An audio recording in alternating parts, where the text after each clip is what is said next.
Linis muna ako ng aming bathroom at saka bathroom nila Jarrell sa kabila at madumi na. Ikaw ang amo, ikaw din ang katulong.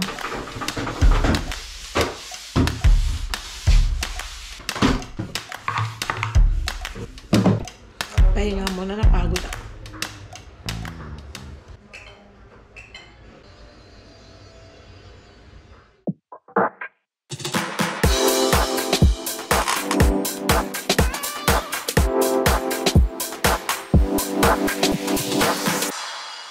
Welcome back to my channel. It's Mama Ella Boholano Vlog. Morning. Saturday morning. Magandang panahon, my friends and friendship. It's sunny pero malamig. Kaya mag-enjoy kami ng weather ngayon na hanggang Sunday pa yata at may ulan na naman. Pero ewan ko kung kailan ang ulan, hindi ko na-check sa aming weather. Pero ang ganda ng panahon.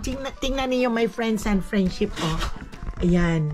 Lalabas muna tayo ngayon. Hi! Ito si Jarrell at ilalabas niya si Cassie. Hi, good morning, Cassie. Good morning, Keden. Good morning, my friends and friendship. Ayan, ilalabas na, pupunta siya sa park. Ay, hindi kayo pupunta ng park? Ang ganda ng panahon, my friends and friendship. Pinagbigyan talaga kami ni God ng magandang panahon, ang init. At ayan, ang mga dogs ay happy. Hindi kami lumalabas na maulan, na parating maulan kami pag lumabas. Ang ganda, ang sarap ng feeling para my friends and friendship. Pag ganito, mas lalo sa summer, ang dami na naming mapuntahan. Kaya ito, kahit ganito ang panahon na maaraw ay malamig pa rin, pero nawawala naman pag naaarawan ka. Kaya ayan ang sarap. Ayan ang view namin, my friends and friendship, dito sa Bay Point. Papakita ko lang sa inyo ha, di pa ako nakapag-almusal. Saturday ngayon, ito tamang-tama talaga sa mga tao ito. Sigurado akong maraming mag-outing dahil magandang panahon, friends and friendship. Ayan. Pinupulot. Pag tumae, pinupulot ka agad para hindi maapakan. Pera daw. Kasi, hindi katulad sa atin na pinababayaan lang sa kalsada ang pupups ng mga dogs. Dito ay hindi. Okay then? Oh, what are you doing? What are you looking for? Wala si Suwi. Nandoon si Zoe sa gym, sa gymnast niya.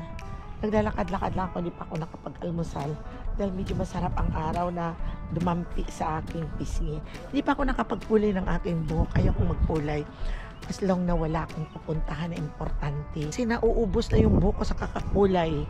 Pahinga-pahinga lang muna ako at tanggapin ang katotohanan na talagang ganon ang buhay ay tumatanda. Si Papa nandoon pa sa loob at nagre-ready na din para lumabas at mag-almusal. Nagugutom na nga ako, my friends and friendship. Gutom na talaga ako. Ano ka na naman kaya ngayon ang aming kakainin? Parati ko na lang problema ang pagkain kasi sa almusal, ang pinipilian lang namin ay itlog, yung oatmeal, yun lang. At saka kung ano-ano diyang ilulutuin. Kaya pasok muna tayo, my friends. Doon sa loob at kami ang nandito. Kaya madilim-dilim at magre-ready ng aming breakfast. Sunny side up. Binabasa ko na lang ang itlog. Ito naman ganito. Parang malasado ay si Papa Dudes. Ganito ang gusto niya. Iba-iba nga ang gusto namin.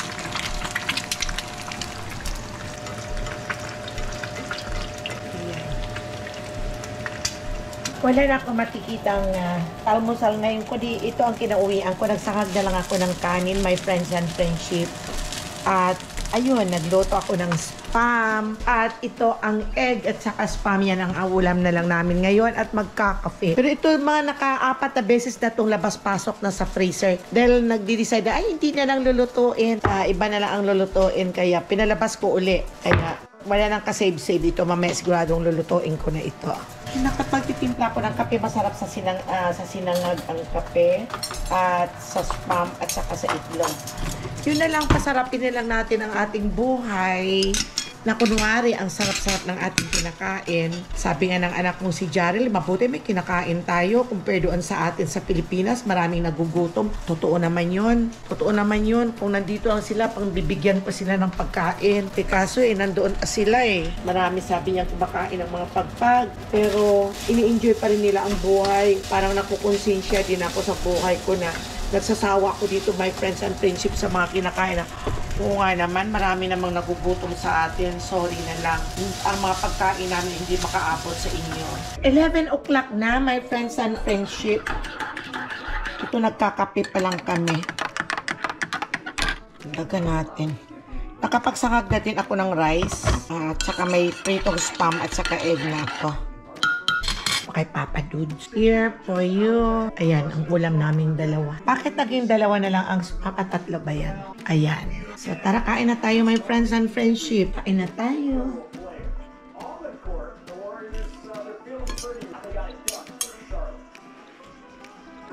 Paalat ang spam.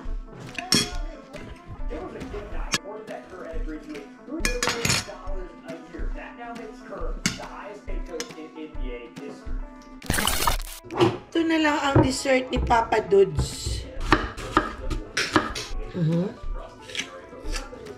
Okay na? Ito yung dessert ko. Portos. Galing pa to ng LA. Masarap siya. Yung lang matamis pero okay lang. Sarap sa kape.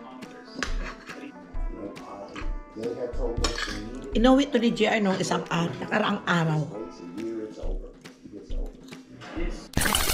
Kaunti lang ang nakain din namin. Ilang itlog ang nakain mo? Dalawa? Dalawa ang nakain mong itlog? At yung isa lang. Kaunti lang. Kakain na lang muna ako ng...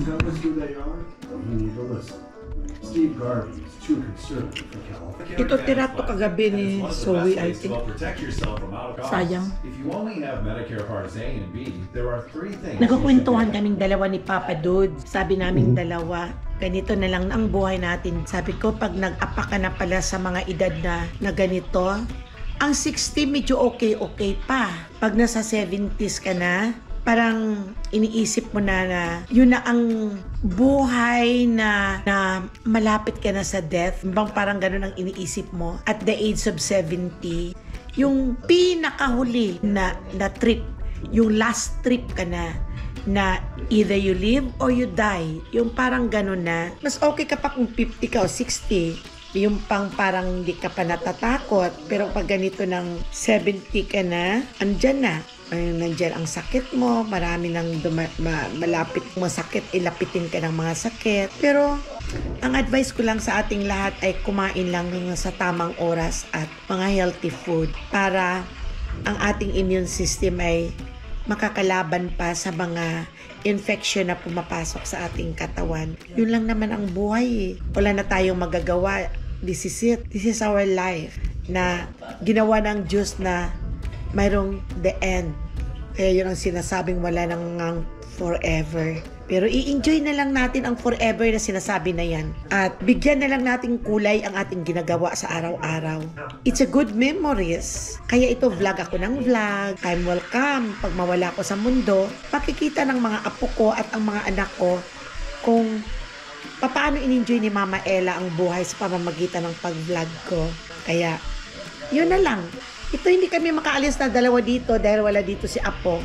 So, wala kaming car. Dahil wala na kaming car, doon na kami, kikihiram na lang kami sa aming Apo dahil ayaw na ng mga anak. Nagbumili kami ng car at magsasacrifice daw kami ng monthly payment, insurance, at ayaw na nilang magsasacrifice kami ng monthly.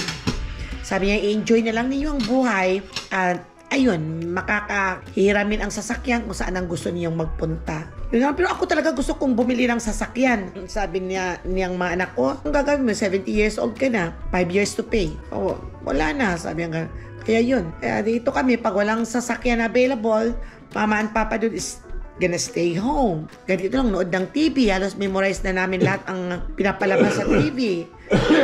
Sa YouTube, ganun ang buhay dito sa Amerika. Buti pa kayo dyan sa Pilipinas, kahit nagwawalis kayo sa harapan ng bahay, mayroong dumadaan na mga kakilala mo, oy, ano, kumusta? O, may chika-chika pa. Samantalang kami dito, paglabas ng bahay, pasilip-silip, wala kaming may mga neighbor din kami. Hey, yung bang walang pakialam, yung hi lang ang ganun lang, hi, hello, how are you? I'm good. Okay, diretso naman. Yun lang. Kaya yun ang sinasabi pala yung mga ibang mga matatanda na mayroon silang inaalaga ang mga dog sa house. Yun ang kanilang pinagkakaabalahan. Pero ako naman, okay naman dito. May mga dogs naman si Jarrell na 2, meron si Mikel.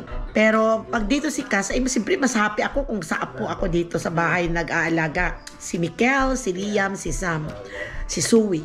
Malapit na pala my friends and friendship ang birthday ni Zoe. 7th birthday niya. Siyempre ibongacious yun ng mga magulang. Dahil kung bagay sa mga teenager ay magdidibo siya at the age sa murang edad na 7 years old. 7 at ang susunod na niyang bongga is 18. Yon, parang ganon. Malapit ang 70 years old ko. Sabi ko, ano kaya maghahanda kami sa birthday ko?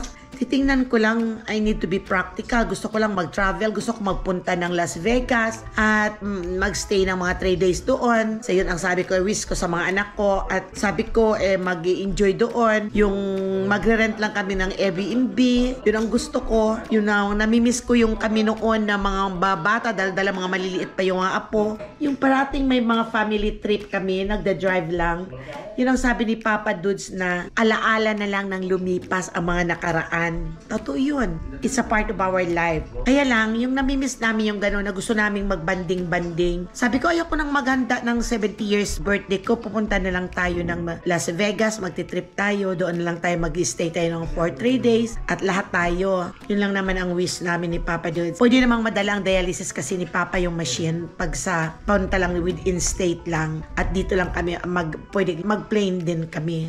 Hopefully na sana ay maging matutuloy, pero wala pa akong nadidinig. Shout out family sa mga anak ko. Shout out sa inyong lahat at sa apo. Yun lang, parang iniisip din namin pag umuwi kami ng Pilipinas.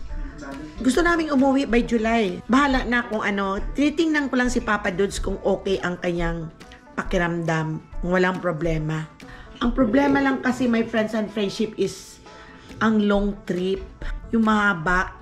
Hindi ko alam kung kakayanin ni Papa Dudes ang long travel. Kaya mo pa kaya mag-long travel ng 12 hours sa aeroplano?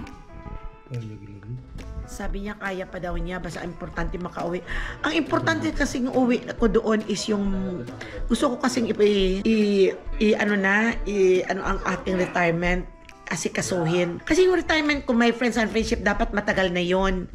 Hindi ko yun natapos nung nagtuturo ako noon sa Aklan. Ay umalis ako ng siguro mga nagtuturo pa lang ako ng 10 years pa lang doon, no? Wala pang 10 years, mga 8 years ako nagtuturo at pumunta na kami dito sa Amerika na nag-migrate. Kaya na-stop na yung contribution sa SS. Ang ginawa ko nung umuwi ako doon ay pinakontinue ko na lang. Pinakontinue ko ang contribution. Dito ako sa Amerika, pinapadala namin through sa aking pamangkin na nakatira doon sa bahay na binabayad sa SS every month. Nag-start ako ng 600, 700, 800, 1,000. 3 years ang aking bubunuin para mabayaran. 2023, tapos na yun. Kaya tapos na ako nitong December, kaya in-stop ko na yun. Kaya kailangan i-file ko na ang aking retirement para makuha ko na ang aking lump sum or ang aking retirement. Sayang pa yun, pinaghirapan naman yun. Kaya yun ang importante kung gustong umuwi na habang medyo may kaunti pang lakas si Papa Dudes, kaya gusto naming umuwi. Sana matutuloy kami itong July. Kaso, pag ang kinuha kong ticket, my friends and friendship, ay ang regular ticket na may insurance, kailangan ko ang kumuha ng ticket sa plane ng may insurance. Para anytime na kung for in case of emergency or whatever, hindi ayaw na namin magpa-confine or ayaw na namin magpa-doktor sa Philippines. Kundi babalik agad kami dito kung mayroong insurance. Anytime pwede mong ma-rebook ang ticket mo. Kaysa sa yung ticket na yung murang-mura, ano ba tawag? Saver? Ano ba yung tawag doon? Ay, hindi, no refund. Hindi pwedeng ma-refund yun. Kaya, kailangan isakay mo talaga. O kaya kung hindi mo may sakay, hindi na refundable.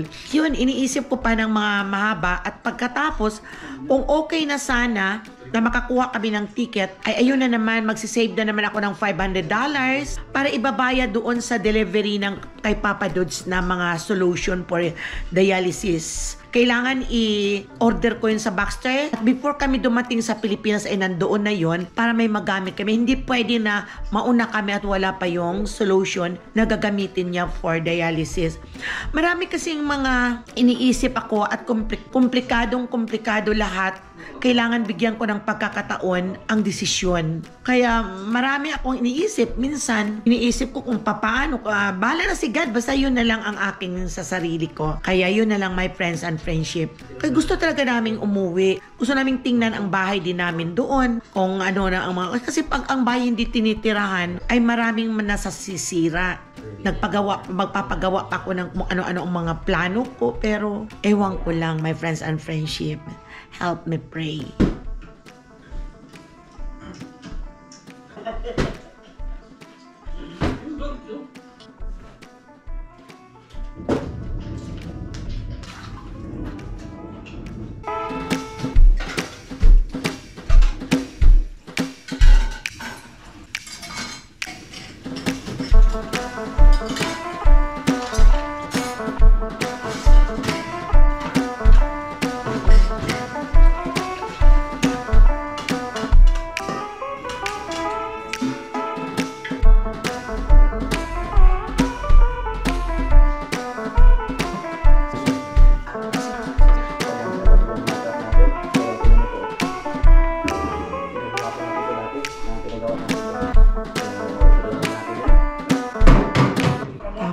My friends and friendship, inom ako ng gamot ko. Hindi ako minom ng aspirin. Usually may iniinom akong aspirin kada morning pangpalabnaw ng dugo. Yung iwas stroke, kasi mostly ang na-stroke ay lumalapot ang dugo. Kaya may aspirin ako for almost matagal na akong gumagamit ang aspirin. Mga 28 years na siguro. Kaya hindi ako ngayon uminom dahil bubunutan ako ng ngipin sa Monday. Monday ba yun? Ay, hindi, sa Friday next week. Kaya hindi muna ako dahil pag binunutan ka ng ngipin at uminom ka ng aspirin ay magkakaroon ng bleeding.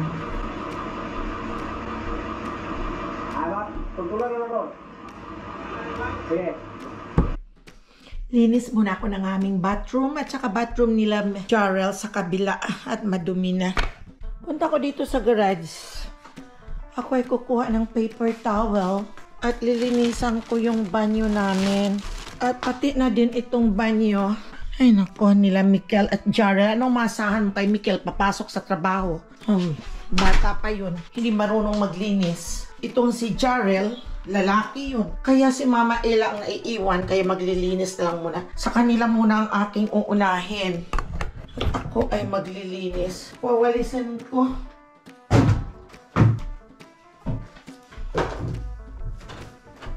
Ay, naku.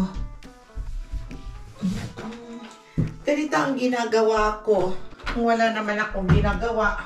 My friends and friendship, itong aking pinaka-exercise habang kaya pa ay naglilinis ako ng aming banyo at bahay. Kung kaya ko lang ng katawan ko, parang pinaka-exercise ko na ito. Pero kung hindi ko naman kaya, ayaw ko talaga.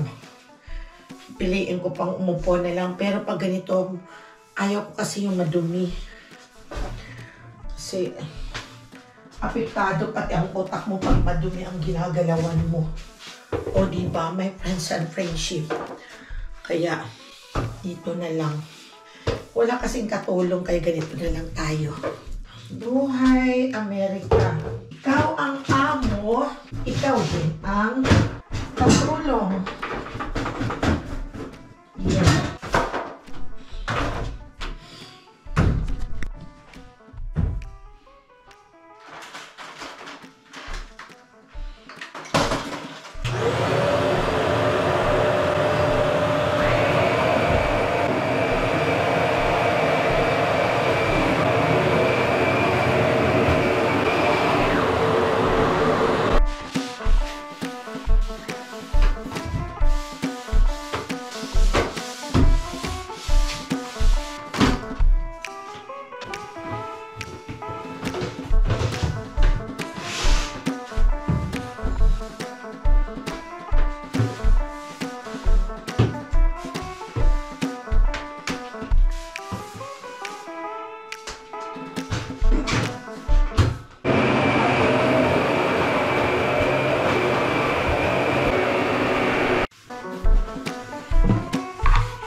A few inches later. Ayan na.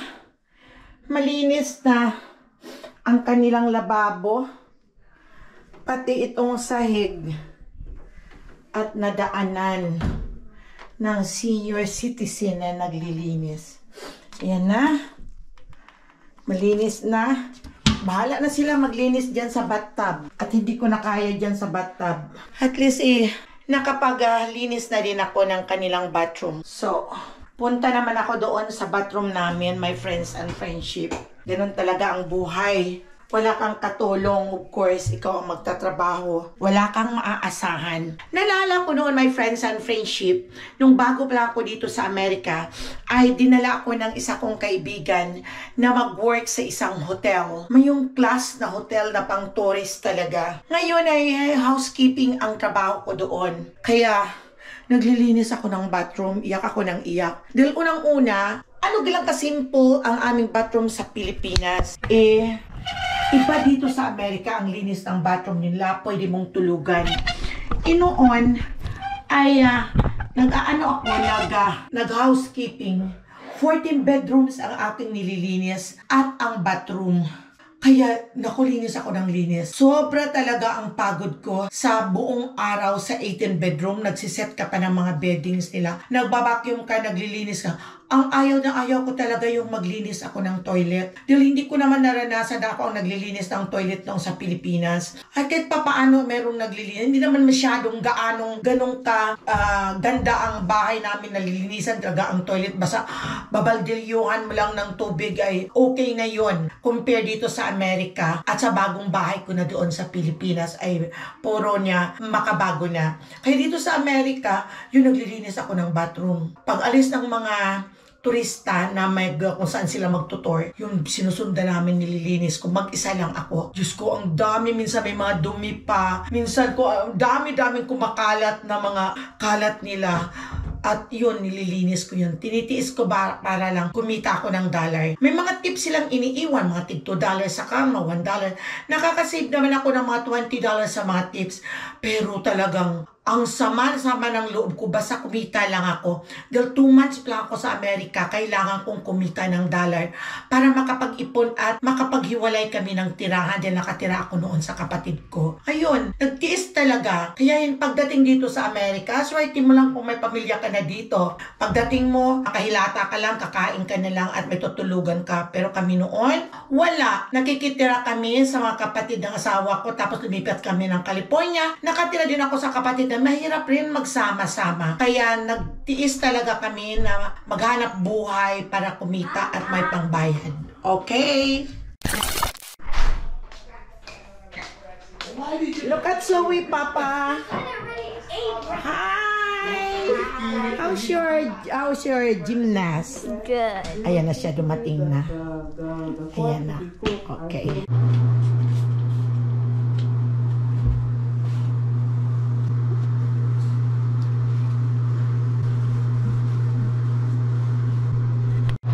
Ay, ayan. Nalinis ko na pati yung banyo ko. Malinis na. Ay, pinawisan talaga ako.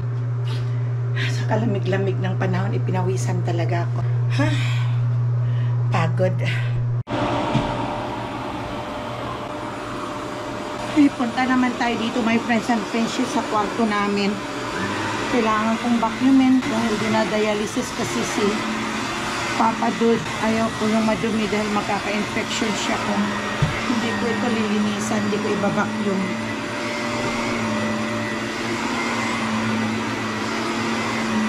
Nakakapagod din. Nakakapagod din pero wala naman akong magagawa dahil wala namang ibang gagawa dito kundi ako lang naman ang tao dito at si Papa Dude, si Alin. Hindi naman si Papa Dude makagalaw. Mabuti ako at umigi na ang pakiramdam ko kaya malakas-lakas na ako ngayon.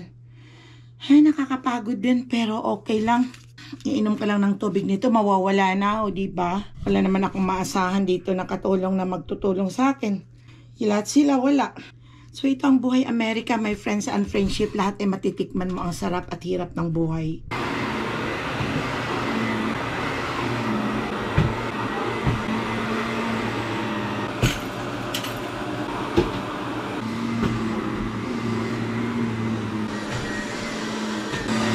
A few inches later. Oh my God, pinapawisan na ako kaya inalis ko na yung sweater ko.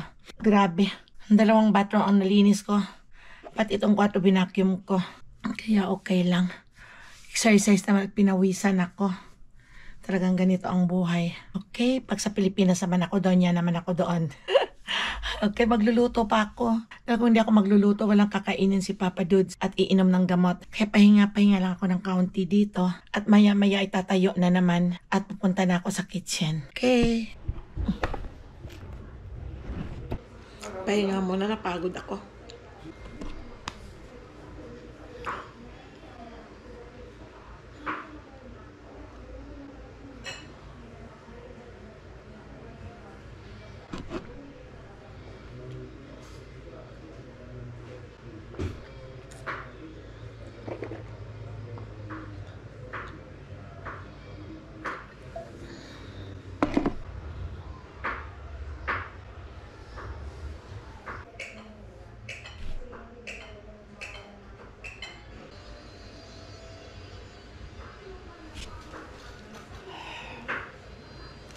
Magluluto ako. Tingnan nyo my friends and friendship, itong plants ko. Nirigalo ito sa akin ng isang kaibigan din. Ito ay nakikita ko lang ito marami sa aming sasahan. Doon sa aming baryo, sa aming lugar, sa Batan. Ito lang ay tumutubo lang kahit saan. Pero tingnan niyo, ang mahal-mahal ito pag binili dito. Pero tingnan mo, lumalaki na siya at mayroon na siyang anak, 2. Oh, mayroon na siya. Tumataas din siya, pero pinapabayaan ko lang siya. At minsan ko lang dinidiligan. Hindi ko dinidiligan ng madami at baka mamatay. Pero halata na kulang to sa tubig dahil tingnan mo ang dahon. So, kailangan dagdagan ko ang tubig. Maganda naman siya tingnan. Katulad ng mga ito, oh. Ayan, lumalaki na sila. At ayan, oh. Dati yan, mga maliliit pa lang. At hindi ganong kataba. Pero ito na sila, oh. Naglalaguan na. Pati yung isang yun, namatay na to. Dati ito patay na to. Kaya kulang siguro to ng tubig. Dahil matuyo. Kailangan kong lagyan ng tubig.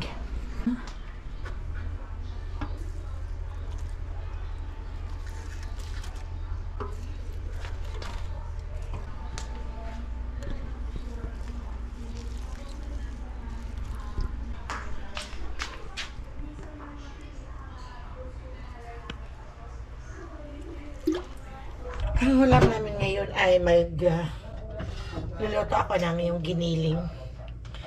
Ito.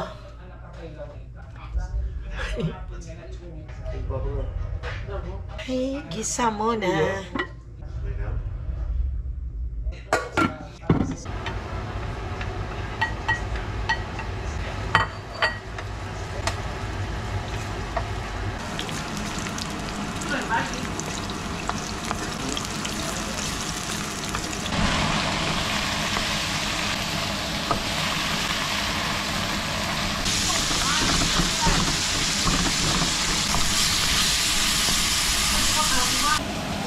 Oyster sauce. Sugar.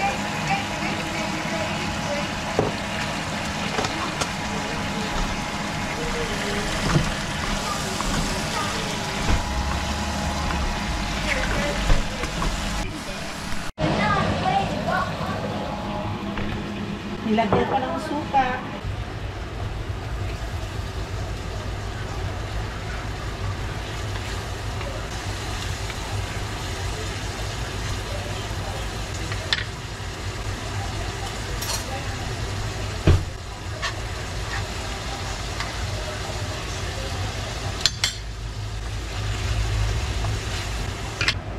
Ketchup. But this is close to the ponies. It's in that side.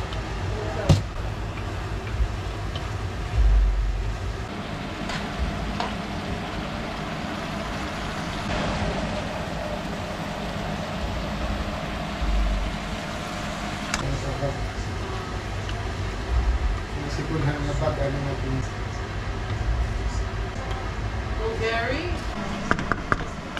Gustong-gusto ko din ito, my friends, ng recipe ulam sa kanin o sa tinapay na pandesal.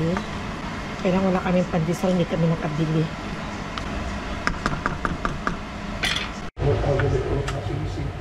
Bulgari.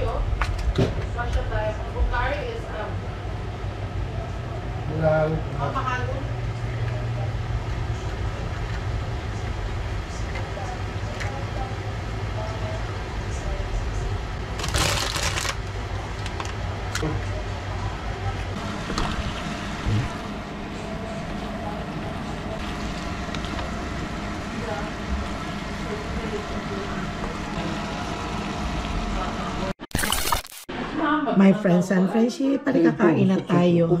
Ayan ang aming ulam. So, pwede na ako magpatay ng restaurant. Ayan, may putahe na kami. Hindi naman namin yan mauubos. Ito ang ground beef na labas-pasok sa freezer. Mga 5 times ilalabas ko sa umaga. Tapos hindi ko naman lutuin. May ulam na namang iba. Pasok ko uli. Ilang beses to, mga 5 times siguro. Ngayon lang siya namatay. Ngayon lang siya nadido. Thank you for watching my friends and friendship. Tapos na din akong maglinis ng bahay. Tapos na akong maghugas ng pinggan. Tapos na ako lahat-lahat pati sa pagluluto at kami ay kakain na. So, today is Saturday. At si Zoe, mayroong father and daughters dancing sa school sila. Kaya alis sila ng 5 o'clock. So, don't forget to subscribe. Don't forget to like, share, and you can comment down below the box if you want. And shout out sa inyong lahat dyan. At sana'y huwag kayong magsawa sa kapanood ng aking mga vlog. And then, shout out sa lahat ng ating mga viewers, silent viewers, at sa mga subscribers. Shout out sa inyong lahat. Shout out pala sa kapapanood ni Blessy Matos at saka kay Inday Viajera. Shout out sa inyo. Thank you for watching. At sa mga iba pang mga nag-comment na hindi ko lang maibasa ang kanilang mga names sa YouTube, si Baningka Iso Official Vlog. Shout out sa iyo at thank you for watching. And ingat-ingat lang kayo parati dyan at sana ay bigyan pa tayo ng mabang buhay ni God at malayo sa sakit. So God bless sa inyong lahat. Bye-bye.